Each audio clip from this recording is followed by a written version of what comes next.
Selamat pagi Ibu dan teman-teman, perkenalkan nama saya Nathan Jason Sujatno dengan NIM 105248082 dari kelompok 2 kelas 12. Pada kesempatan di video ini, saya akan menjelaskan dampak pembangunan kos dan perumahan terhadap ruang terbuka hijau di daerah Jatinangor.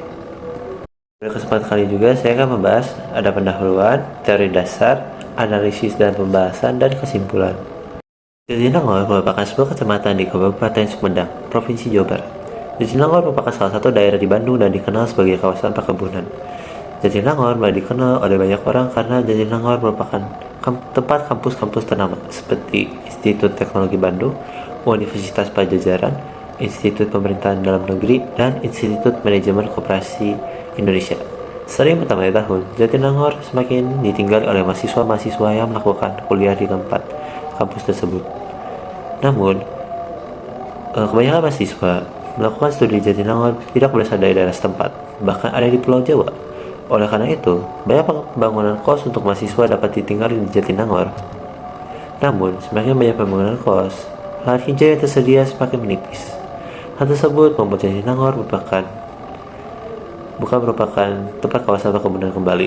Padahal, ruang terbuka hijau menjadi peran penting dalam menjaga kualitas lingkungan, seperti mengatur suhu udara, menyerap air hujan, dan menjadikan ruang publik. Ketiadaan rencana tata letak akan berpengaruh buruk pada kondisi lingkungan daerah Jatinangor. Oleh karena itu, penting untuk mengkaji dampak pembangunan rumah dan kos terhadap ruang terbuka hijau di daerah Jatinangor. Dengan adanya kajian ini, diharapkan dapat berkontribusi pada pengelolaan lingkungan Jatinangor agar lebih berkelanjutan. Adapun rumusan masalah kami yang pertama, ada 3 ya. Jadi yang pertama itu, rumusan 1, bagaimana perkembangan pembangunan kos dan perumahan di wilayah Jatinangor dalam beberapa tahun terakhir. Yang kedua, sejauh mana pembangunan kos dan perumahan berpengaruh pada ruang terbuka hijau di wilayah Jatinangor. Dan yang ketiga, apa saja dampak lingkungan dari pengalihan fungsi lahan hijau menjadi tempat hunian. Juga tujuan penelitian kami yang pertama, menganalisis tren pembangunan kos dan perumahan di wilayah Jatinangor. Yang kedua, mengkaji pengaruh pembangunan kos dan perumahan terhadap keberadaan ruang terbuka hijau di daerah Jatinangor. Dan yang terakhir, mengidentifikasi dampak lingkungan dari pengalihan fungsi lahan hijau menjadi tempat hunian. Metode penelitian yang kami gunakan itu ada 2. Yang pertama, studi pustaka. Jadi kami mencari riset jurnal-jurnal yang ada untuk kita bandingkan. Dan yang terakhir, metode kuantitatif melalui observasi dan menganalisis data perumahan kos di Jatinangor.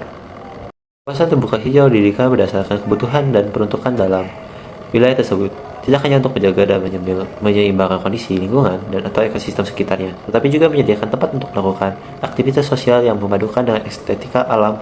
Penataan ruang terbuka hijau secara tepat akan mampu berperan meningkatkan kualitas atmosfer kota, penyegaran udara, menurunkan suhu kota, menyapu debu permukaan kota, menurunkan kadar polusi udara, dan meredam kebisingan.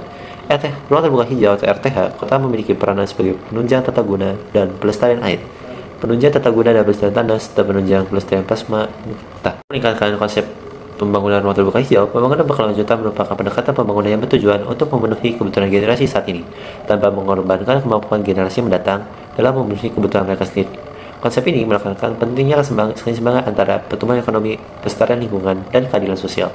Untuk mencapai tujuan berkelanjutan, ASKJ 2004 mengatakan, mengidentifikasi beberapa prinsip utama yang perlu diperhatikan, yaitu pemerataan, yaitu distribusi manfaat pembangunan yang adil antar generasi dan antar kelompok masyarakat, partisipasi di mana keterlibatan aktif masyarakat dalam proses pembangunan, keanekaragaman terhadap keragaman budaya dan hayati sebagai aset pembangunan, integrasi melakukan pendekatan holistik yang menggabungkan aspek ekonomi, sosial, dan lingkungan dan perspektif jangka panjang untuk perencanaan pembangunan dengan memperhatikan jangka panjang.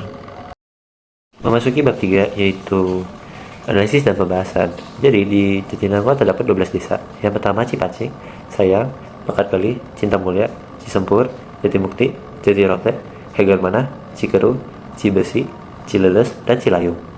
Dari 12 desa itu memiliki luas hektar sekitar 2.629. Nah, untuk Desa Cilayung dengan luas 348 ha merupakan desa dengan luas terbesar, sedangkan Pekat Gali merupakan desa dengan luas terkecil. Berdasarkan data dari BPS ini menunjukkan bahwa pembagian lahan di Kecamatan Jatinangor umumnya digunakan untuk rumah atau pemukiman dengan 1.168 hektar.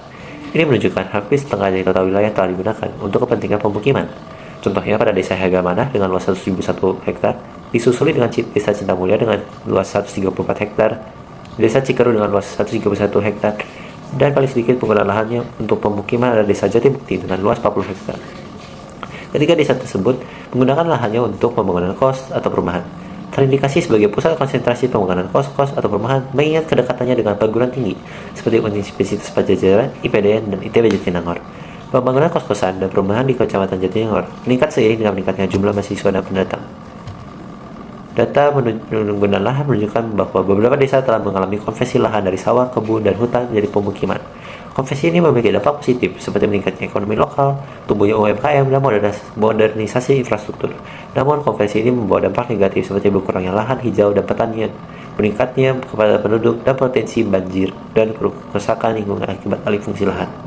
Solusi untuk mengurangi konversi terutama pada 3 desa utama yang digunakan untuk pemukiman, seharusnya pemerintah menyusun perencanaan tata ruang yang seimbang antara kawasan hijau, pertanian, dan pemukiman. Pemerintah juga dapat mengatur zonasi pembangunan kos dan perumahan agar tidak merusak keseimbangan ekologis dan sosial masyarakat lokal. Lihat di sini data dari beberapa kawasan di Jatinangor dengan tingkat kebutuhan rumah yang tinggi di tahun 2030 dengan luas kebutuhan lahan pemukiman yang cukup besar dengan kawasan lindung yang seluas 247.928 hektar dari luas total daerah Jatinangor dapat diadakan pembangunan lahan pemukiman yang aman tanpa harus membangun kelestarian ekosistem hijau di lingkungan kawasan lindung di Jatinangor.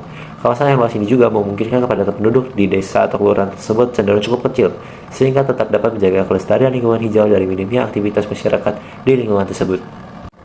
Berikutnya juga kami menemukan beberapa data yang kami temukan. Berikut ada 2 data, yang pertama yang sebelah saya ini, dan yang kedua yang sebelah saya ini.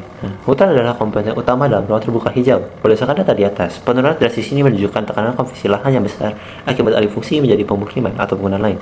Ini sangat berdampak negatif terhadap keberlanjutan ruang terbuka hijau di Jatinangor. Saat menurunnya lahan hutan, ada kenaikan lahan untuk pemukiman. Kenaikan ini mengidentifikasikan urbanisasi atau pembangunan infrastruktur. Hal ini menjelaskan ruang terbuka hijau dikorbankan jika tidak diimbangi dengan kebijakan tata ruang yang baik. Tapi ada juga lahan kosong yang meningkat bisa berpotensi dijadikan ruang terbuka hijau jika dikelola dengan baik.